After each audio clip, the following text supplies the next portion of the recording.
Welcome to Motivated to Lead podcast, helping you become a better leader. I'm your host, Mark Herschberg.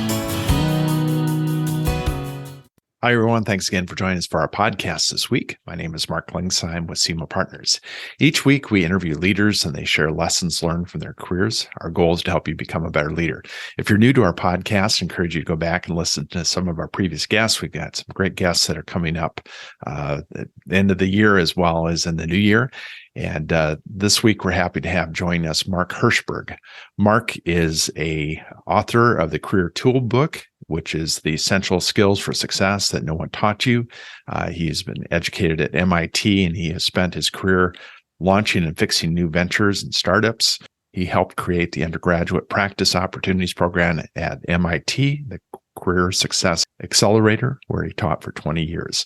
Looking forward to today's conversation with Mark.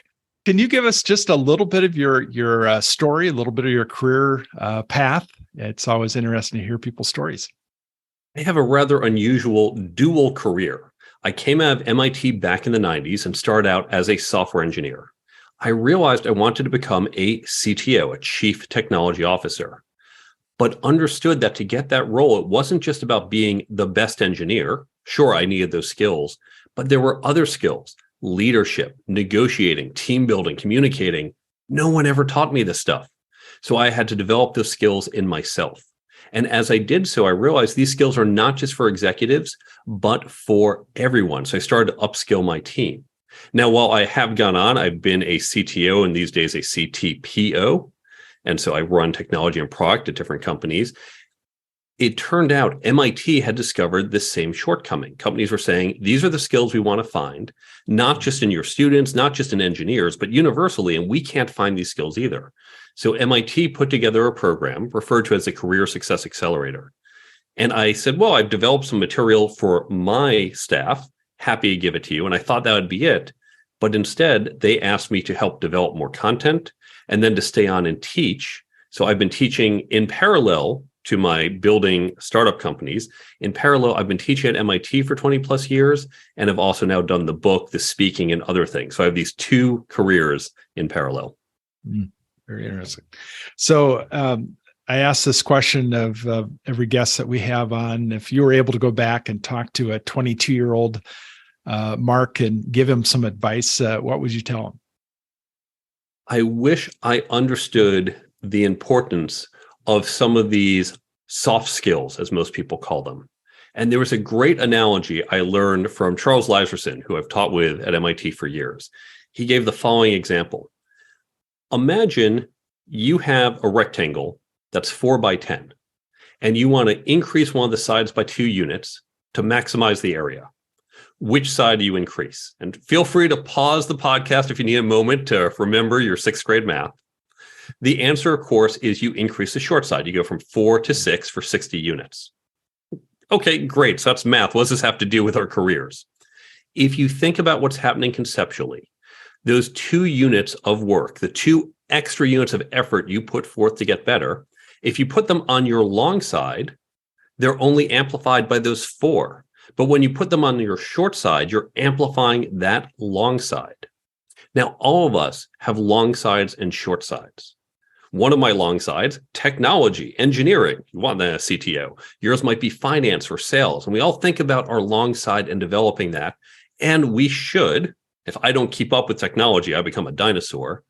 But you get a better ROI, a better return on the time you spend focusing on your short sides. All of us have long sides and short sides, and more than 2.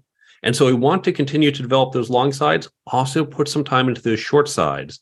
That's going to accelerate your capabilities and your career. So when you're talking to leaders and you've managed a number of teams and worked with a number of executives, what do the common short sides typically be that you think can be skills that people can grow in that will help kind of launch them into the next level of leadership? Well, it's the 10 skills in the book. And these, by the way, are not just Mark woke up one day and said, hey, I think we should talk about these 10 skills. These come from research done by universities, by hiring, staffing companies, by a whole bunch of people. And we see the same patterns over and over. There are 10 areas that I saw consistently across all these different surveys. So I'll give you a quick summary. I've got the 10 chapters in 3 sections. Section 1, career planning. And that has chapter 1, career planning itself. Let's create a career plan. Too many people float along and they don't know where they want to go or how to get there. Chapter 2, working effectively. Things like managing your manager, understanding corporate culture and politics. Chapter 3, interviewing. Now, there's plenty of content on how do you answer or what's your weakness and those kind of banal questions. We don't train people how to interview, and that's a really important skill. Second section, leadership and management, one on leadership, one on the people side of management, and the other on the process side of management. They're both important, but distinct. And the last section, interpersonal dynamics, covers 4 important skills: communication, networking, negotiating, and ethics. So talk a little bit about the interviewing side of things. I meet a number of leaders that, they maybe have they're first-time leaders. They've sat on the other side of the desk and been interviewed, but when they come to a point where they're hiring team members, that's an area that they really struggle. Talk a little bit about some of those skills that can be developed. And it's not just first-time leaders. I have talked to people, senior executives of publicly traded companies you've heard of, and I'll ask them, what interview training have you had? What do you mean? There's no interview training. And if you think about it, imagine the following. Imagine you've got a 16-year-old kid, and you say, okay, you're 16, you're ready to drive. So listen, you've sat in the car before. You've seen there's a steering wheel, you got a brake. You know how this works. So here you go. Here are the keys. Best of luck. That would be insanity. And yet, what do we do in our companies? We say, well, you've been in an interview before, so here you go. Here's the keys to the interview room. Best of luck to you. We keep saying people are our most important asset. For many companies these days, it is the people. They're the ones really creating the value. And yet we're just tossing this haphazard process into finding them. We put more intention into other types of procurement than procurement of our most important asset. Okay, so that's my little jumping on the soapbox why I am shocked we don't do more. What we need to do is first take that really short side. This side is near 0, and put a little time into it. Train up your organization. Couple basic things. And whether you use the techniques in my book, techniques I'm sure you teach people, or otherwise, you're going to start getting a massive ROI. And that's things like intentionality. Understanding what exactly is this job. Now, we think like, well, the job's obvious. It's director of marketing. It's right there in the title. But here's the thing. A director of marketing could be a lot of different things. There are directors of marketing who spend most of their time doing event management because they're running an event a month. That's different than a director of marketing who's spending a lot of time doing social media. You might be doing all of this, but at what ratio? Is it more important that they're good at the events because the social media is 10% of the job, or is it reversed? We're not explicit in the roles. We just throw everything in the kitchen sink. Oh, you got to know this, this, this, this. And so one interviewer might prioritize these 3 aspects. Someone else prioritizes those 2 aspects, and suddenly you're not prioritizing for anything. So be intentional. What does the role really entail? When you think about on a day-to-day basis, what are the key things that need to be done? What's important? What's less important? Make sure everyone's on the same page. And then how do you assess that in the interview process and then come to a common measurement? Good advice. So you talk about as far as how to develop a culture of learning. And I've heard you talk about kind of peer learning groups, the importance of having kind of that learning culture. Talk a little bit more about that as far as a leader to develop other leaders and to encourage growth within your organization. It's remarkable how poorly we do this as companies. At best, we might say, well, I'm promoting you to a management position. Congratulations. Now, sometimes they say, well, that's it. Good luck, right? You've been in the back seat. Now you get to drive. They might say, oh, we're going to send you to a 2-day leadership training program. Well, think about, for example, a professional athlete. Did they say, oh, welcome to the baseball team? Okay, here you go. We're going to send you to a 2-day baseball clinic. and done. That's it. You're ready to play the season. You've had all the training you need. That would be insanity, and yet that's what we do. Really, the way we need to develop our people is more of a continuous program and through peer learning. Because the way to learn these skills, the ones we've talked about before, it's a lot like learning a sport. It's not one and done, and you have to learn by doing. So the way they're taught at top business schools, the way we teach at MIT, and the way you should be teaching in your company is through peer learning. Create groups, typically, I'd say about 5 to 7 people in size. If you want to scale it up, I have techniques for doing that, but try to keep it small discussion groups. Take some content for them to engage with. Now, yes, you can use my book and I break down, here's how I use my book. But if you don't want to use my book, that's fine. Use a different book, use articles, use videos, use a great podcast like this one. And you have everyone get that content, read, listen, and then discuss. Because it's in that discussion, if we're talking about leadership, you're going to tell me what you got out of it. I'm going to get something different. And we're going to realize, oh, it's different perspectives, because there's no one right way to do it. When you do this, not only are you upskilling your employees, you are also creating better employee engagement, very important these days where people are looking for more than money. You're fostering those internal networks, which is important to success. And you're also creating a common language. If the book you took was Good to Great and everyone's read that, you can say hedgehog model. Oh, yes, hedgehog model. I know exactly what you mean. So you get these 4 benefits, and it is completely free. You can do this yourself. You don't need to buy anything or bring in any experts to do it. So as you've seen, and you've managed technical people, and you're a technologist yourself, you understand the technology. But for somebody that's going to be managing technical people, but they're not technical themselves, give some tips on that, because again, I think every company, even though they might not consider themselves a technology company, technology is a big part of kind of who, what they have to do as far as to be successful. Talk about managing technical people as a non-technical person. Often you hear it's hard to do so because the engineers don't really respect someone who isn't technical. And that is the case, but it's not unique to technology. Imagine you're running a sales team and you've never sold anything.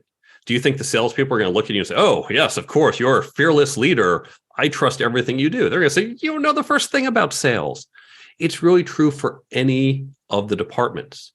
Now, the other issue we have is that each department has its own language and frameworks and style that's different from others. Engineers, for example, tend to work in a sprint cycle. They do these periods, typically about 2 weeks in length. Say, all right, we're going to do some work. We're going to plan out what we're going to do. We're going to do it. Now we've done it. Reflect. What next?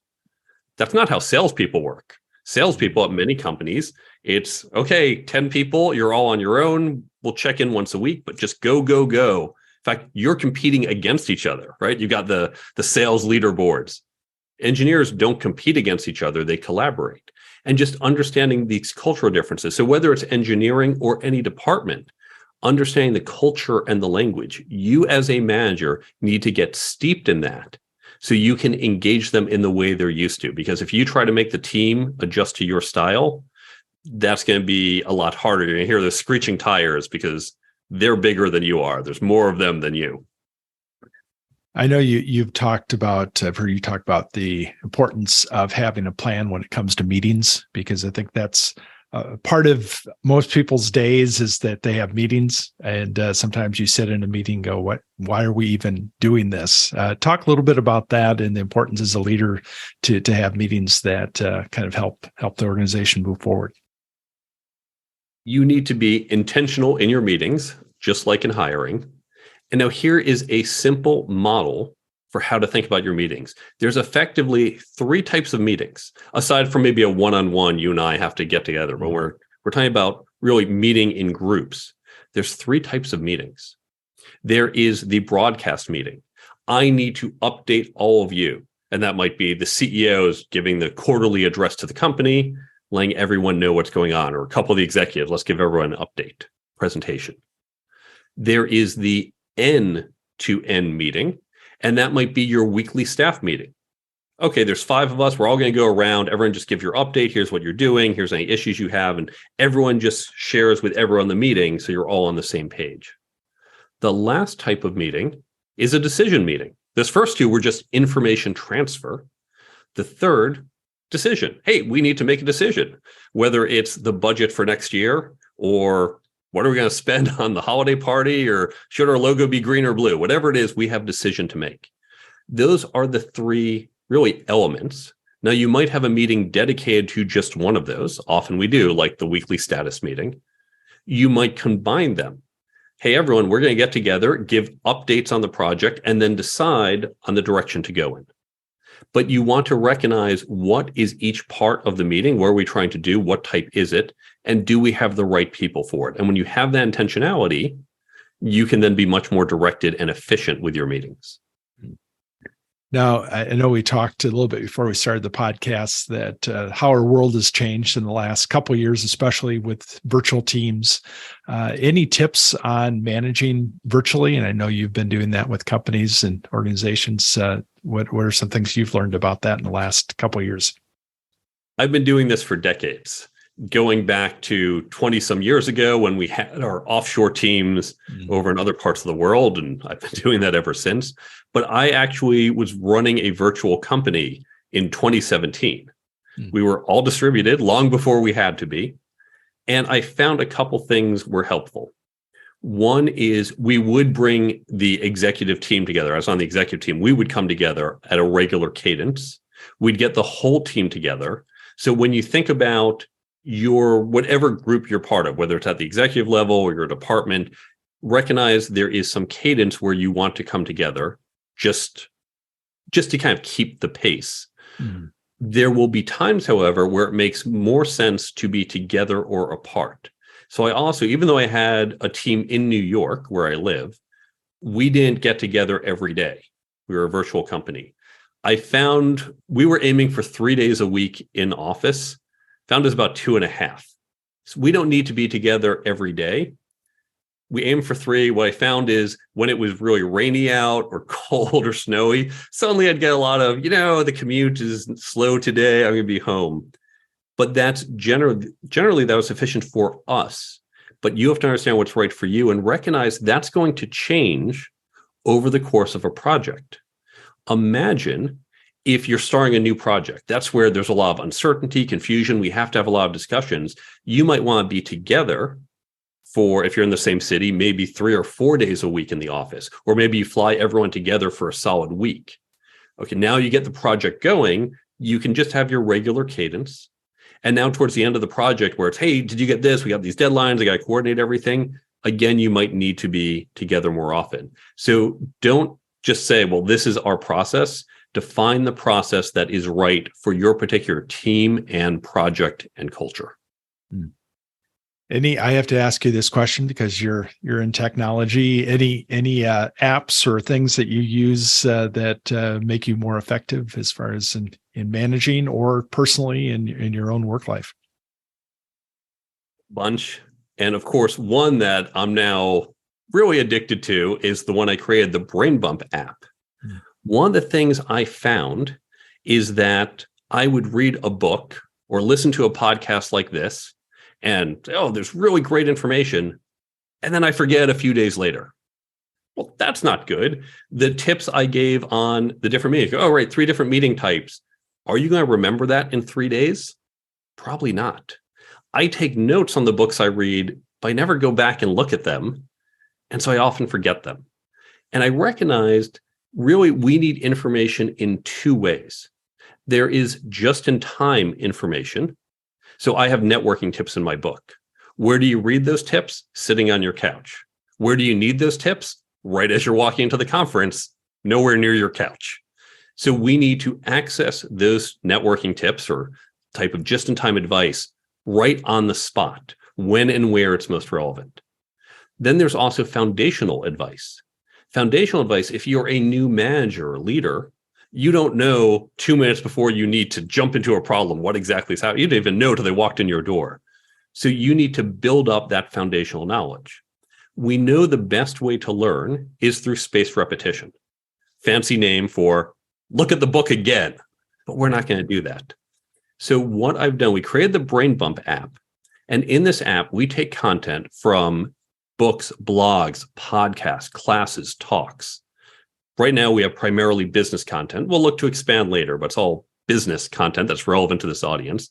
We take the key ideas from that content, put into the app. You can then access it one of two ways. Either you say, hey, I'm about to go into a networking event, open the app, everything's tagged. So let me get the tips tagged with networking. There we go. Okay, there's everything. Just kind of flip through it on your phone. Okay, good, got it, ready to go. Or for that foundational information, what you can do is set it so 9 a.m. each day, you get a management tip. Every morning, you don't even have to open the app because we know you're not going to have time for that. You're a busy manager. So 9 a.m., oh, there's the advice. Great, swipe it away, done. And by seeing it over and over each day, taking just 2 seconds a day, you help build up that knowledge in your head. And so this is how I've really worked to retain a lot more of what I'm reading and hearing. And that can be found on in Apple as well as Android? Yes. If you go to brainbumpapp.com, we'll take you right to the stores because it's Brain Bump, no space on Android. Apple, even though it's no space, the search doesn't work that way. So brainbumpapp.com will get you to the right place. Okay, great. Definitely check that out. So any books that you recommend besides definitely pick up your book, The Career Toolkit, but others that you think would be helpful to leaders? I have a whole list on the resources page of my website. I actually list about 30 other books, and some of the top ones I'd recommend: Peopleware by Tom DeMarco and Timothy Lister, one of the best books on management. Nothing to do with software. There's not a line of code in it. Really good about people management. The Charisma Myth by Olivia Fox-Caban. You can be more charismatic. Just like you can learn to lead, you can learn to network, learn to negotiate, you can learn to be more charismatic. And that will help you in your leadership and some of your other tasks. So those are two of my favorites. So outside of work, what do you do to recharge? I do a lot of work. I have my day job building tech companies, but I love the teaching that I do at MIT and elsewhere. I love the app that we built, which is a side project. I blog. Now I blog for 2 different blogs every week. I enjoy that. It really, I find it engaging. I also do a lot of entertaining at home, a little less the last few years with COVID, but that should be picking up again next year. I used to host 5 big parties every year: the Halloween party, the chocolate fondue party, and I would do smaller events like dinner parties or other gatherings, because it's fun to meet people and to just talk, catch up with friends, but also just get exposed to new thoughts and ideas. So any parting advice you'd give to a newer up-and-coming leader? You don't have to know everything. This is a common mistake of new leaders. Think, oh, I have to know the answer. I have to be on top of it. Your job is not to have all the answers. Your job is to get the answers. And that might mean you get it from your team. You get it from peers. You get it from thinking and researching. But it's not just, hey, this is all on you, buddy. Why can't you figure this out? Don't worry if you don't have the answer immediately. Your job is to get the answers. Well, this has been a lot of fun. I've enjoyed hearing about your work. And how would somebody learn more about what you're working on and in your book? You can go to my website, thecareertoolkitbook.com. There you can see where to buy the book. Follow me on social media, or again, touch with me if you have questions or want to bring me in to speak.